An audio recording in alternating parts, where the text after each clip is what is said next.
दोस्तों, क्या अवेक को अगवा करने वाले शख्स का सच अब सामने आने वाला है या फिर कहानी में ऐसा नया मोड़ आने वाला है जो हर किसी को चौंका देगा? आने वाले एपिसोड को लेकर दर्शकों के बीच उत्सुकता लगातार बढ़ती जा रही है। प्रोमो में दिखाई गई कुछ झलकियों ने कई नए सवाल खड़े कर दिए हैं और अब हर कोई यही जानना चाहता है कि आखिर इस पूरे खेल के पीछे असली दिमाग कौन है। अब तक की कहानी पर नज़र डालें तो रिमझिम और समीर लगातार अवेक तक पहुंचने की कोशिश कर रहे हैं। उन्होंने एक के बाद एक कई सुरागों को जोड़कर सच्चाई तक पहुंचने का प्रयास किया, लेकिन हर बार कोई न कोई नई बाधा उनके सामने आ खड़ी हुई। कभी एक छोटा सा संकेत उन्हें उम्मीद देता है तो कभी कोई नया मोड़ सारी मेहनत को मुश्किल बना देता है। हाल ही में मिले कुछ सुरागों ने मामले को और भी दिलचस्प बना दिया है। रिमझिम और समीर को लगने लगा था कि वे अब उस व्यक्ति के काफ़ी करीब पहुंच चुके हैं जो इस पूरे रहस्य के पीछे छिपा हुआ है, लेकिन ऐसा लगता है कि सामने वाला भी बहुत चालाक है और हर कदम सोच समझकर उठा रहा है। जैसे ही कोई सुराग मिलता है तुरंत एक नया भ्रम पैदा हो जाता है। इसी बीच समीर एक ऐसा कदम उठाता है जो कहानी की दिशा बदल सकता है। उसे उम्मीद है कि दबाव बढ़ने पर अपराधी कोई न कोई गलती ज़रूर करेगा। यही वजह है कि वह पूरी योजना के साथ आगे बढ़ता है और इंतज़ार करता है उस एक मौके का जो पूरे राज्य से पर्दा उठा सके। अब कहानी का सबसे रोमांचक हिस्सा शुरू होता है। अवेक की रिहाई के बदले भारी रकम की मांग की जाती है।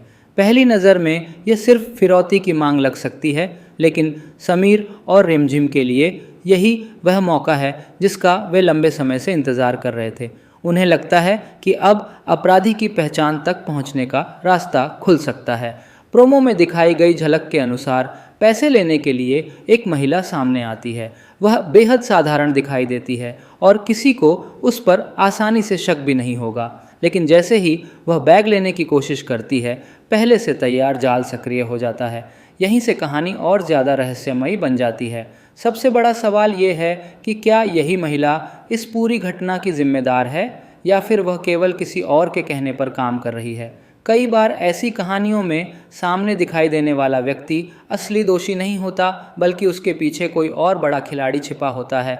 संभव है कि असली मास्टरमाइंड अभी भी महल के अंदर मौजूद हो और सबकी नज़रों से बचकर पूरे खेल को नियंत्रित कर रहा हो। यही वजह है कि दर्शकों के मन में लगातार नए नए शक पैदा हो रहे हैं। क्या रूपा बाईसा इस रहस्य से जुड़ी हुई हैं या फिर कोई ऐसा किरदार सामने आने वाला है जिस पर अभी तक किसी ने ध्यान ही नहीं दिया। आने वाले एपिसोड में कई बड़े खुलासे देखने को मिल सकते हैं। अगर यह योजना सफल हो जाती है तो अवेक के बारे में महत्वपूर्ण जानकारी मिल सकती है, लेकिन अगर अपराधी ने एक बार फिर कोई नई चाल चल दी तो मामला पहले से भी ज़्यादा उलझ सकता है। अब देखना बेहद दिलचस्प होगा कि रिमझिम और समीर की मेहनत रंग लाती है या नहीं। क्या सच्चाई आखिरकार सबके सामने आएगी? क्या अवेक सुरक्षित वापस लौट पाएगा? और सबसे महत्वपूर्ण, इस पूरे रहस्य के पीछे छिपा असली चेहरा कौन है? आपके अनुसार असली किडनैपर कौन हो सकता है? अपनी राय हमें कमेंट सेक्शन में ज़रूर बताइए। अगर आपको हमारी यह वीडियो पसंद आई हो तो वीडियो को लाइक करें, हमारे चैनल को सब्सक्राइब करें और बेल आइकन को ज़रूर दबाएं ताकि आने वाली हर नई अपडेट सबसे पहले आप तक पहुंच सके। साथ ही अपने विचार और अनुमान कमेंट में ज़रूर साझा करें। धन्यवाद।